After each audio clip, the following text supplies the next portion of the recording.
सूर्याय नमः का 108 बार जप करना।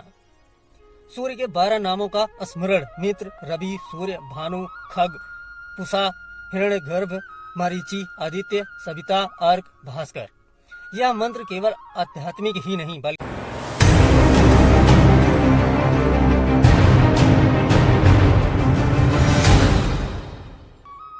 नमस्कार साथियों, आपका स्वागत है एक बार और दिव्य यात्रा में, अग्नि पुराण की अमूल्य कहानियों और ज्ञान के भंडार में। आज हम अध्याय 301 से 308 तक की यात्रा करेंगे, जहां उजागर होते हैं सूर्य की पूजा का रहस्य, मंत्रों की दिव्य शक्ति और उनका प्रयोग चिकित्सा जैसे गूढ़ विषयों में। चलिए आरंभ करते हैं इस अद्भुत कहानी को। सूर्य की पूजा का दिव्य रहस्य। पुरातन काल की बात है। ऋषि विश्वामित्र तपस्या में लीन गहन ध्यान में बैठे थे। उनका उद्देश्य था उस ऊर्जा स्रोत को जानना जो संपूर्ण जीवन को संचालित करता है। वे जानते थे केवल एक ही देवता है जिनसे प्रत्यक्ष रूप से संपर्क संभव है, सूर्य। अग्नि पुराण में बताया गया है कि सूर्य न केवल प्रकाश के देवता हैं बल्कि स्वास्थ्य, आयु, बल और तेज के भी अधिपति हैं। उनकी उपासना से मानसिक शांति, आत्मबल और रोगों से मुक्ति प्राप्त होती है। पूजा विधि। प्रातः काल स्नान के बाद पूर्व दिशा की ओर मुख करके अर्घ्य देना। ओम ऋण सूर्याय नमः का 108 बार जप करना।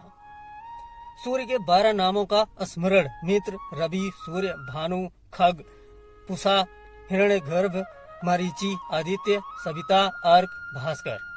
यह मंत्र केवल आध्यात्मिक ही नहीं बल्कि शारीरिक आरोग्य के लिए भी अत्यंत उपयोगी माने गए हैं। एक बार महर्षि औरव्य ने एक बालक को गंभीर त्वचा रोग से ग्रसित देखा।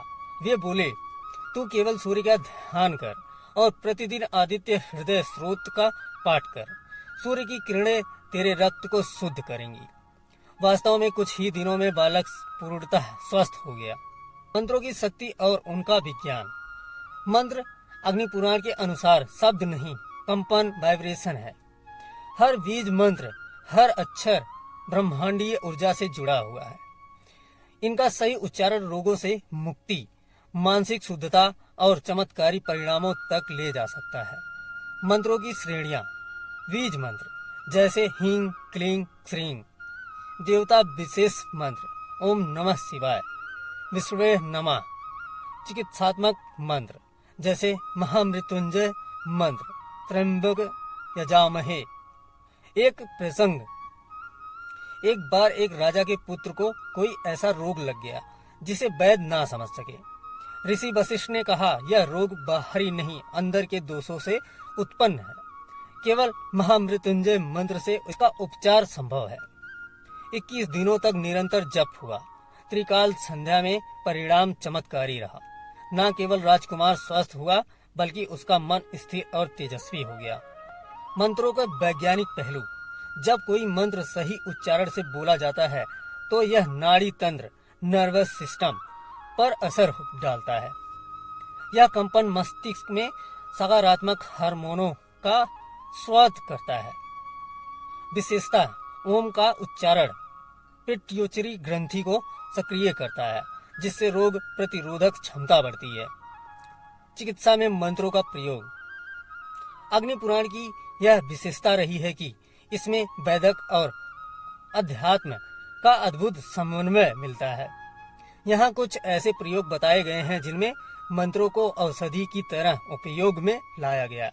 जड़ी बूटियों पर मंत्र संस्कार। प्राचीन वैद्य जब कोई औषधि तैयार करते तो वे उस पर विशिष्ट मंत्रों का जप करते हैं। त्रिव्रत, हरिद्रा, शतावरी, अश्वगंधा जैसी औषधियों को धन्वंतरी मंत्र के साथ सिद्ध किया जाता। इससे उनकी प्रभावकारिता कई गुना बढ़ जाती थी। मंत्र ओम नमो भगवते वासुदेवाय धन्वंतराय। अमृत कलश हस्ताय सर्वभव विनाशाय। रोगों के अनुसार मंत्र। रोग, बुखार, प्रयोग मंत्र ओम भास्कराय नमः। विधि सूर्य अर्घ्य के साथ 108 बार। त्वचा रोग ओम सूर्याय अद्भुताय नमः, गंधोदक से स्नान करते हुए।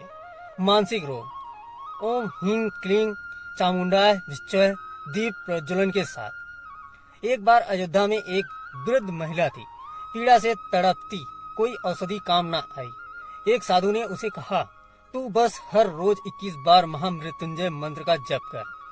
त्र्यंबक यजामहे सुगंधित पूर्ववर्धनम उर्वारुकमिव बंधनानम मृत्युर्मूर्छीय मातृतातम। ही सप्ताह में वृद्धा का स्वास्थ्य सुधर गया। चिकित्सा योग में सूर्य मंत्र का योगदान। सूर्य नमस्कार की प्रत्येक मुद्रा के साथ यदि मंत्रों का उच्चारण हो तो यह संपूर्ण चिकित्सा पद्धति बन जाती है। अग्नि पुराण में यह विशेष उल्लेख है कि सूर्य मंत्र, श्वास तकनीक, भाव, विजुअलाइजेशन से चमत्कारी उपचार संभव है। जीवन में सूर्य और मंत्र की भूमिका जैसे जैसे हम इस अद्भुत ज्ञान यात्रा के अंत की ओर बढ़ते हैं, अग्नि पुराण का यह संदेश स्पष्ट होता है। सूर्य न केवल देह का पोषण करते हैं बल्कि आत्मा का भी। मंत्र न केवल शब्द हैं बल्कि ब्रह्मांडीय चिकित्सा की कुंजी है। और यदि इन दोनों को साथ जोड़ा जाए तो वह योग बनता है जो तन, मन और आत्मा को पूर्ण रूप से स्वस्थ करता है। तो दोस्तों, कैसी लगी आपको यह दिव्य कहानी अग्नि पुराण के अध्याय 301 से 308 की? क्या आप भी मंत्रों और सूर्य पूजा से जुड़ी कोई व्यक्तिगत अनुभूति साझा करना चाहेंगे? Thank you.